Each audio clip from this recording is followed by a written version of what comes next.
मुझे नहीं लगता ये कभी शर्म से इस्तीफा देता है। ये एक और राजनीतिक नाटक करना चाहता है और चाहता होगा, उसको लगता होगा कि लोगों के बीच में इस्तीफा देके मैं एक मार्टर बनूं, हो सकता है कुछ फायदा मिले।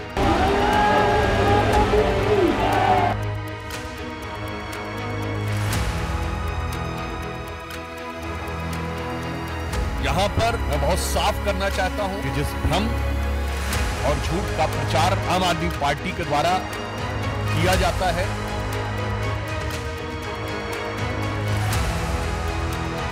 जो उस पर चार्जेस लगाए थे वो ये प्रूव नहीं कर सके, इसलिए वो पब्लिक में जाना चाहता है क्योंकि लोग फैसला करें।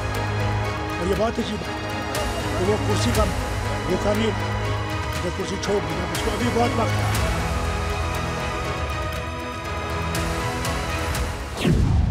अरविंद केजरीवाल ने इस्तीफे का ऐलान किया या करना पड़ा, इस एक सवाल पर बयानों का तूफान आया हुआ है। बीजेपी से लेकर कांग्रेस और दूसरे राजनीतिक दलों के रणबांकुरे मैदान में आ गए हैं। तर्कों के तीर चलाए जा रहे हैं और सबसे ज्यादा हमले बीजेपी की ओर से हो रहे हैं। कोर्ट का जो दूसरा ऑर्डर आया है उसमें भी केजरीवाल जी को इस योग्य नहीं माना कि वो सीएम दफ्तर जाएं, ना इस योग्य माना कि वो सीएम का कार्यभार संभालते हुए किसी फाइल पर हस्ताक्षर करें। ऐसा लग रहा है जैसे आज इतनी इस बेल कंडीशन की विवशता पर माननीय मुख्यमंत्री अरविंद केजरीवाल जी नैतिकता का आवरण ओढ़ रहे हैं। बेल इंसाफ कहाँ से हो गई भाई, ये तो मैं जानना चाहता हूँ। माफ करिए, मैं इनकी तुलना नहीं कर रहा हूँ। हत्यारों को भी बेल मिलती है, बलात्कारियों को भी बेल मिलती है, टेररिस्टों को भी बेल मिलती है। बेल तो एक प्रक्रिया है।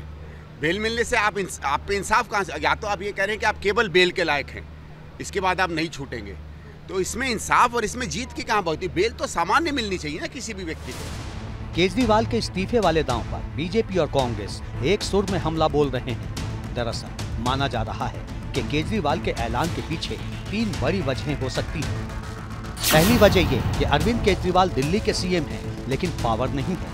सुप्रीम कोर्ट से मिली बेल की शर्तों के मुताबिक केजरीवाल ना तो ऑफिस जा सकते हैं और ना ही किसी फाइल पर सिग्नेचर कर सकते हैं। दूसरा, दिल्ली विधानसभा का कार्यकाल फरवरी 2025 में खत्म हो रहा है, यानी केजरीवाल सरकार के पास 5 महीने का वक्त है।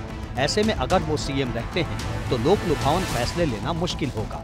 वहीं सीएम का चेहरा बदलने और इस्तीफा देने पर उन्हें सहानुभूति मिल सकती है।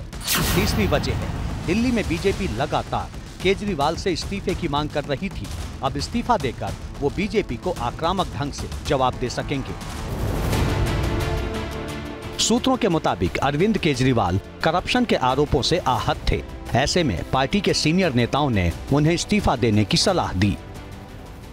पूरी दुनिया के इतिहास में इकलौता ऐसा मुख्यमंत्री है जो अपनी मुख्यमंत्री की कुर्सी पे इस्तीफा देके कह रहा है कि अगर मैं ईमानदार हूं तो मुझे वोट देना, वरना मुझे वोट मत देना। तमाम आरोपों के बावजूद, कीचड़ उछालने के बावजूद एक चीज भी अब तक अदालत के अंदर साबित नहीं हुई।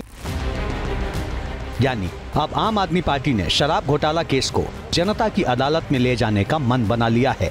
ये साबित करने की कोशिश है कि शराब घोटाला केस में की गई कानूनी कार्रवाई के पीछे कोरी राजनीति है।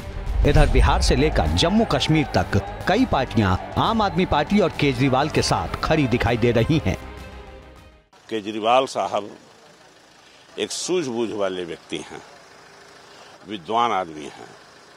कुछ सोच समझ करके अपना उन्होंने विचार व्यक्त किया है। अब वो कहे हैं, देखते हैं हम लोग आगे, हम उनको अपना समर्थन देते हैं। जो उस पर चार्जेस लगाए थे वो ये प्रूव नहीं कर सके, इसलिए वो पब्लिक में जाना चाहता है क्योंकि लोग फैसला करें। और ये बहुत अच्छी बात है कि वो कुर्सी का भूखा नहीं रहा। दिल्ली में अरविंद केजरीवाल की अगुवाई में लगातार दूसरी बार पूर्ण बहुमत वाली सरकार है। 2013 में आम आदमी पार्टी को 28 सीटें मिली थी, 2015 में 67, जबकि 2020 के विधानसभा चुनाव में उसे 62 सीटें मिली थीं। यानी लगातार 2 चुनाव में लैंडस्लाइड विक्ट्री। लेकिन अब आम आदमी पार्टी के सामने सियासी समीकरण अलग है। केजरीवाल की छवि पर सवाल उठ रहे हैं। 10 साल की एंटी इनकम्बेंसी वाला फैक्टर भी है। यही वजह है कि केजरीवाल के इस्तीफे को चुनावी नफा नुकसान से जोड़कर देखा जा रहा है।